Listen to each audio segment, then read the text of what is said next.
என் சித்தப்ப மகன் வெளிநாட்டுக்கு வேலைக்கு போயிருக்கான். உங்க சித்தப்ப மகன் இந்த திறமை, இந்த சமாளிக்கக்கூடிய திறமை அதிகமா தமிழ்நாட்டை சேர்ந்தவங்களுக்கு அதிகமாவே உண்டு. என் சித்தப்ப மகன் வெளிநாட்டுக்கு வேலைக்கு போயிருக்கான். போனோமா, சம்பாரிச்சோமா, பண காசுகளை சேர்த்தமா, ஒரு கல்யாணத்தை பண்ணோமா, வீடு வாசல் கட்டணமா இருக்கணுமா இல்லையா? இந்த முண்டக்கார பைய வெளிநாட்டுக்கு வேலைக்கு போனது இல்லாம 2 பசங்களோட ஏதோ நட்பு வச்சுக்கிட்டான். ஏதோ சொல்லுவாங்கல்ல, கூட நட்பு கேடா முடியும்னு. ஒருத்தன் அமெரிக்காரன், ஒருத்தன் லண்டன்காரன். இந்த 2 பசங்களோட நட்பு வச்சுக்கிட்டான். இந்த 3 பசங்களும் சேர்ந்து ஏதோ ஒரு கூட்டு கலவணித்தனம் பண்ணியிருக்காங்க. இதை போலீஸ்காரங்க கண்டுபிடிச்சு கைது பண்ணி கொண்டு போய் கோர்ட்ல நிப்பாட்டிட்டாங்க. வெளிநாட்டுல எல்லாம் தண்டனைகள் ரொம்ப கொடூரமா கொடுப்பாங்க. வெளிநாட்டுல எல்லாம் தப்புகள் பண்ணா வெளிநாட்டுல எல்லாம் ரொம்ப தண்டனைகள் கொடூரமா இருக்கும். போறதே கிடையாது. ஆனா அதிகபட்ச தண்டனை என்ன தெரியுமா? மரண தண்டனை தான். என்னங்க சொல்றீங்க? இந்த 3 பேருக்கும் மரண தண்டனை கொடுக்குறாங்க நீதிபதி. தம்பி, நீங்க 3 பேருமே ஒரே தப்பதான் பண்ணிருக்கீங்க, அதனால உங்க 3 பேத்துக்குமே தூக்கு தண்டனை கொடுக்குறேன் அப்படின்னு சொல்லி நீதிபதி தீர்ப்பு எழுதிட்டாரு. ஆனா வெளிநாட்டுல இன்னொரு சலுகை உண்டு. என்ன சலுகை? இந்த சாகக்கூடிய கைதிகளுக்கு கடைசி ஆசை எதுவாக இருந்தாலும் நிறைவேற்றி தரணும். அது வெளிநாடு மட்டும் கிடையாது, தமிழ்நாடாக இருந்தாலும் சரி, எந்த நாடாக இருந்தாலும் அதை நிறைவேற்றி கொடுக்கணும். ஆனால் அந்த நாட்டில் ஒரு ஆசை கிடையாது, ஒவ்வொரு கைதிகளுக்கு 2 ஆசை. எதுவாக இருந்தாலும் நிறைவேற்றிக்கலாம். இது அந்த நாட்டுடைய சட்டம். சரிங்க. நீதிபதி அமெரிக்காரனை கூப்பிட்றாரு, தம்பிங்க வாடா, தூக்கு கயிறு ரெடியாக இருக்கு, தூக்கில் தொங்க போகிற, உன் கடைசி ஆசை 2 ஆசை எதுவாக இருந்தாலும் சொல்லு, நிறைவேற்றி கொடுத்துருவோம், இது எங்கள் நாட்டுடைய சட்டம்ப்பா அப்படின்னு சொல்லி நீதிபதி சொல்றாரு. உடனே அமெரிக்காரன் சொல்றேன், ஐயா, நான் செத்ததுக்கு அப்புறம் என் பொண்டாட்டி பிள்ளையில பார்க்க முடியாது, அதனால நான் சாகிறதுக்கு முன்னால ஒரே ஒரு தடவை என் பொண்டாட்டி பிள்ளையில பார்த்துக்கிறேன்.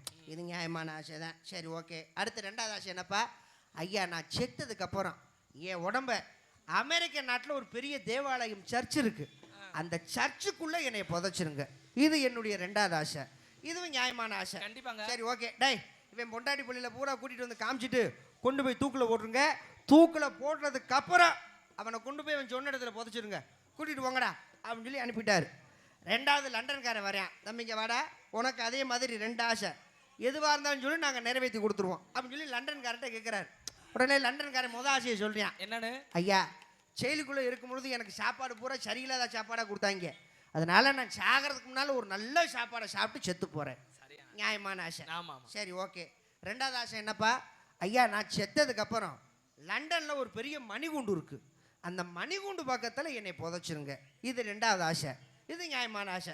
சரி, ஓகே. டேய், இவனுக்கு நல்ல சாப்பாடை பூரா வாங்கி கொடுத்து சாப்பாடை வச்சுட்டு இவனை தூக்கில் போட்டுருங்க, தூக்கில் போட்டதுக்கு அப்புறம் அவன் சொன்ன இடத்துல கொண்டு போய் புதைச்சிருங்க, கூட்டிட்டு போங்கடா அப்படின்னு சொல்லி அனுப்பிட்டாரு. சரிங்க.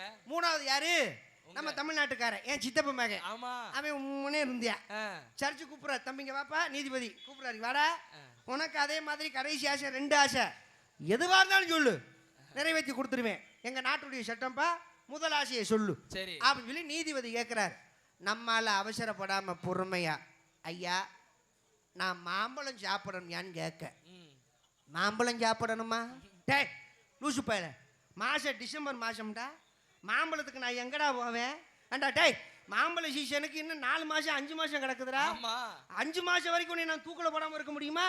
அவன் தூக்கில் தொங்கிட்டு கிடக்குறாங்க, மாம்பழம் சாப்பிடணுமாம்ல, அதெல்லாம் பேச்சு கிடையாது. நீங்க என்ன சொன்னீங்க? எந்த ஆசையா இருந்தாலும் சொல்லு, நிறைவேற்றி கொடுப்போம்னு நீங்க தான் சொன்னீங்க. நான் மாம்பழம் சாப்பிட்டதுக்கு அப்புறம் தான் தூக்கில் தொங்குவேங்கிறியா? என்னடா இது கிறங்க முடிச்சதா போச்சு? சரி, பரவாயில்ல. டேய், இவன் 5 மாசம் கழிச்சு தூக்கில் ஓடுங்கடா, அதுவும் இவன் கேட்ட மாம்பழத்தை வாங்கி கொடுத்து தின்ன வச்சதுக்கு அப்புறம் இவனை தூக்கில் போடுங்க அப்படின்னு சொல்லி தண்டனையை தள்ளி போட்டுட்டியா. சரி, 2வது ஆசையை சொல்றா அப்படின்னு சொல்லி நீதிபதி கேட்கிறாரு.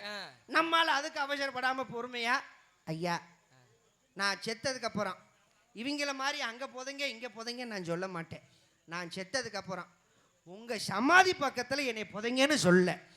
நீதிபதிக்கு நெஞ்சு வலி வந்துருச்சு. அப்பனா இவன் ஜாகிறதுக்கு முன்னால நானடா ஜாகணும். டேய், இவன் முதல்ல எந்த நாட்டுக்காரன்டா? தமிழ்நாட்டுக்காரன். டிக்கெட் வாங்கி கொடுக்கும் போது இவனை ஊருக்கு அனுப்புங்கடா, இவன் இருந்தா என்னைய கொண்டு போடுவேன் அப்படின்னு சொல்லி ஊருக்கு அனுப்பிவிட்டாங்க. அப்ப எங்க போனாலும் வாழ்க்கையில சமாளிக்க கத்துக்கிறனோ